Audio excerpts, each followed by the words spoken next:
back to the Chicago Tomahawk. I'm Mike, and today I've got some Blackhawks news. I've got some NHL news for everybody, and I'm going to get right into it. But before I do me a favor, give us a follow on Twitter. Our Twitter is at Tomahawk Chicago. Give us a follow if you want to follow us personally, at Mike Pre57 and at Matt Ryback. So, I'm sorry, at Mateo Ryback. Yeah, he changes. That's so funny. Matt's not on tonight. It's just me alone going solo. So, here we go.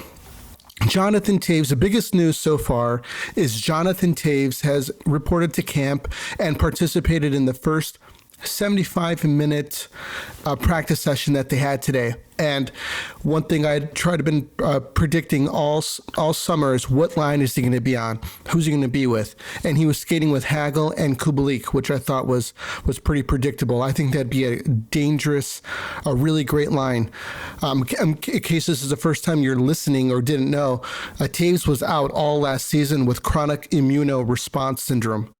And he also tested positive for COVID-19 antibodies. So that's something that he's been dealing with. And he looks to be doing much better. His goal is to make it opening night, but he's taking it day by day, trying to get back into game day shape. He's in good physical shape from what some of the other players are saying, but he's not in game day shape yet. So he's working on that. He's going to try and make it to the opening night game versus the Avalanche on October 13th. Talking about being thrown right into the fire, not an easy game to jump into and play. But we're really happy to have him back. It's so awesome. He's been my favorite Blackhawk since him and Hossa were really my favorite Blackhawks for a long time. And, I was really hard for me to kind of come to grips with the idea that, some of my favorite players are retiring. And I didn't think that Toews was really that far out for retirement. But since he's having such a hard time with his body, hopefully he can be, very useful for the team going forward. A big thing that we have to worry about with him is how is he going to be managed? What are they going to do? Toews has typically been in all situations for the Blackhawks. He plays on the first line center role, power play 1, PK 1, down 2-man advantage 1. He's in every situation. He takes faceoffs in his own zone, takes faceoffs in the defensive zone. He takes them everywhere. Going forward, they're gonna have to change the way that they play Toews. I honestly believe that they should play him as a first line center, power play 1, and then take it from there. Have some other players play on these other situations that he would play in, and let him try and build some chemistry with Hagel and Kubalik. Get what you can offensively out of him, and let Kirby Dach grow into the number one center that everybody wants him to be.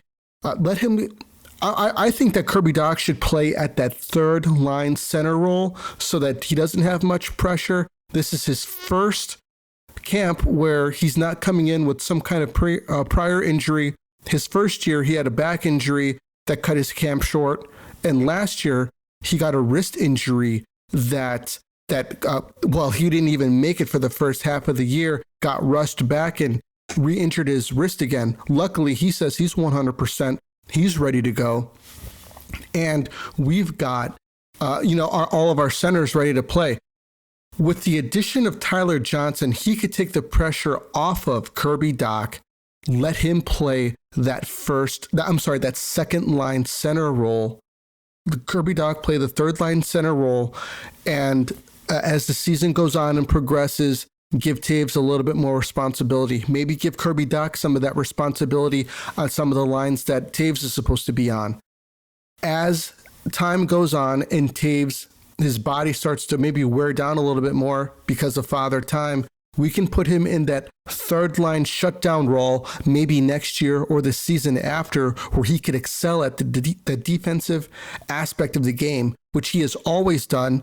And then at that time, Kirby Dach will be ready to take that first line center position away from him and take those responsibilities. I think that would be great. Toews, I think has a lot more years left to play in this league, especially if he's utilized right. So game management, Colliton's got to play him smart. He can't be playing, 24 minutes a night. I would say maybe start him off with about 16, 17 minutes a night and see how it goes and see how he feels. So that's where I'm at with the Jonathan Toews situation right now. Moving on to Jack Eichel has been stripped of his captaincy and placed on the IR. The Sabres initially wanted rest and relaxation for his neck, and now they have opted that they're open for the fusion surgery for his neck. Eichel wants to get an artificial disc put into his neck, but that's never been done for an NHL player before. And the Sabres don't want to do that. So they're very wary. Eichel says he does not want to be a distraction for the team, so he's going to continue to do his rehab at another location so that he's not, walking around distracting everybody. Kevin Adams, I think has done a terrible job with this whole situation. Here's a quote from him as of right now. What I would say is we're open to a trade with Jack Eichel. Like I said before, with any player, how do we make our organization better? We have a plan. We are going to stick to our plan in the short term, a little bit medium, and then longer term, we're going to stick to it. I'm not going to get into predicting the future. What I can say is when it's the right time that we have a solution, we're going to make the right decision. I think that's a very laughable comment from this guy, considering how bad he's blown this situation with Eichel.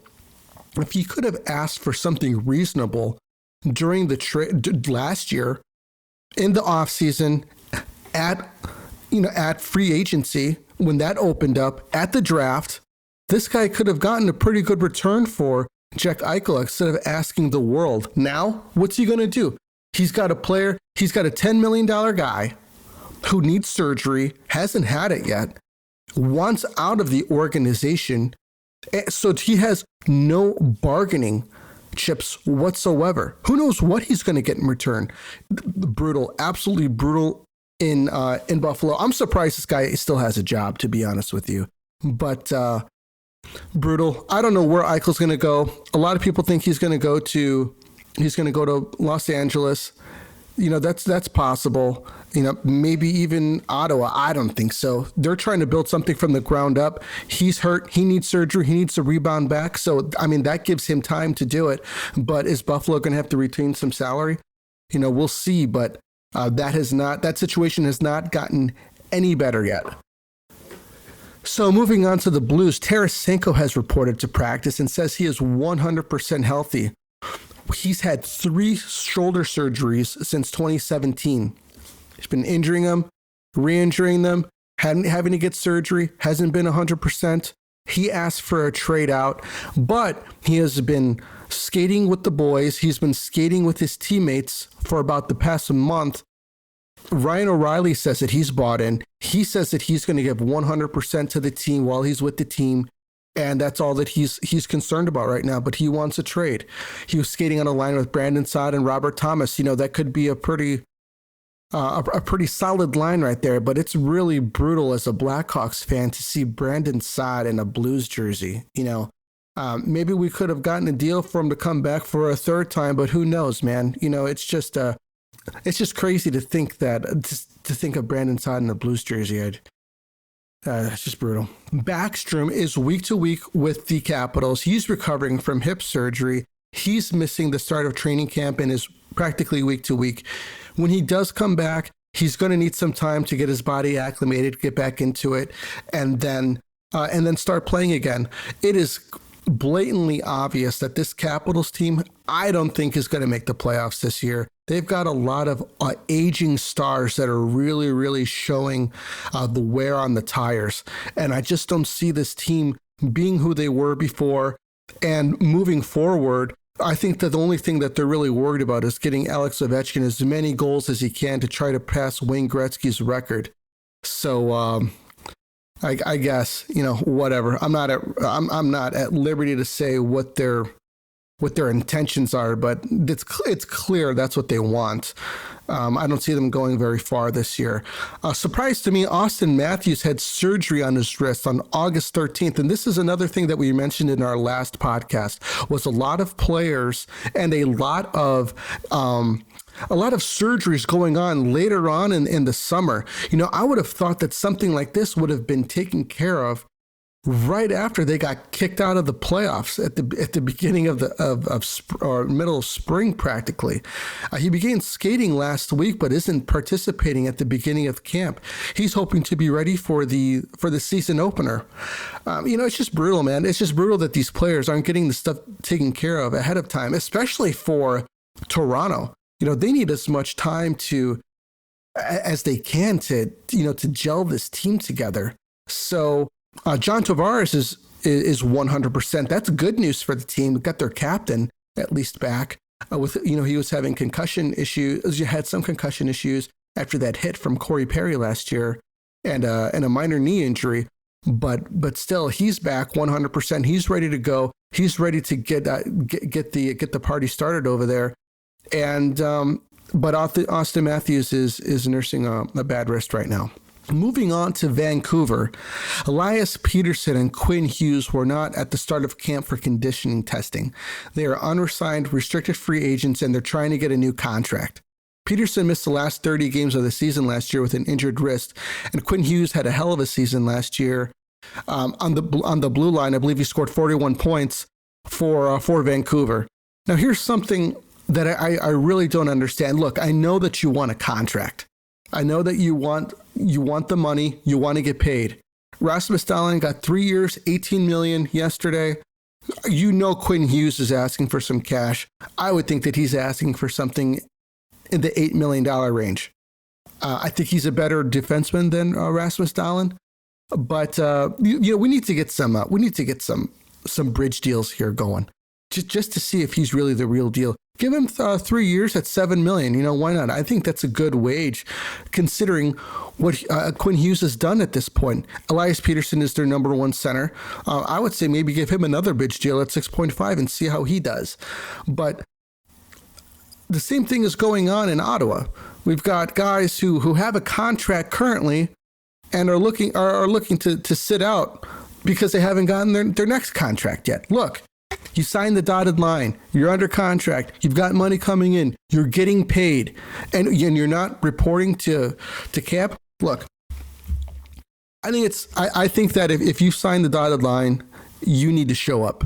You need to show up because you are currently under contract, and these young guys doing this, so early in their careers, I don't agree with it. I think that it's kind of brutal, and but we'll see where it does. But I'm predicting it right now. Elias Petersson, actually, I'm going to say he gets 7.5. Quinn Hughes gets 8, and we'll take it from there. Maybe 5 years terms for each. That's what I'm calling right now.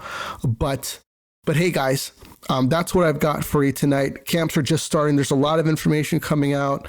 Really, really excited that there's some hockey going on. Hockey back. The dog days are over. It's the second day of fall, which means we're even closer and closer to getting to some opening day hockey. Like I mentioned, Blackhawks game is October 13th, opening day. It's like practically 20 days away. So it's not too long. Do us a favor. If you haven't subscribed to the podcast, do us a favor and do it. Subscribe to it. Hit it. It won't hurt you. We really appreciate everybody listening. We really appreciate everybody coming in, week after week and listening to us. Well, thank you so much. We're having a great time doing this podcast. We're going to have a great time doing it this year. Got some really cool stuff coming up. I'm planning some watch parties on an app that I have. What I do is I'll send you a link. You can hit the link, you create an account, it's free, no big deal. And we can sit down and build a community with the Tomahawk and watch some hockey games together. And I think it'd be a lot of fun. I think it'd be really cool. There's going to be a lot of games on ESPN Plus this year on ESPN. I'm sure there's going to be some on ESPN2 for everyone who's nostalgic like myself, and some games on USA and TNT. It's going to be really, really cool. I can't wait. Those are just for the national games. For the Blackhawks, obviously, they're still going to be on NBC Sportsnet Chicago, the regional affiliate. And that's all that I got for you guys tonight. Thank you so much. I'll catch you guys on the next one. By the way, I'm releasing an article this weekend, kind of somewhat reiterating what I mentioned about Jonathan Toews. I've got some information on there about Tyler Johnson and Kirby Dach. But do me a favor, check it out. I'm going to drop it on Saturday. Okay, so got some Saturday listening for everybody. Thanks again. Thanks once again. And take it easy, everybody. This is Pre, and I'm out of here.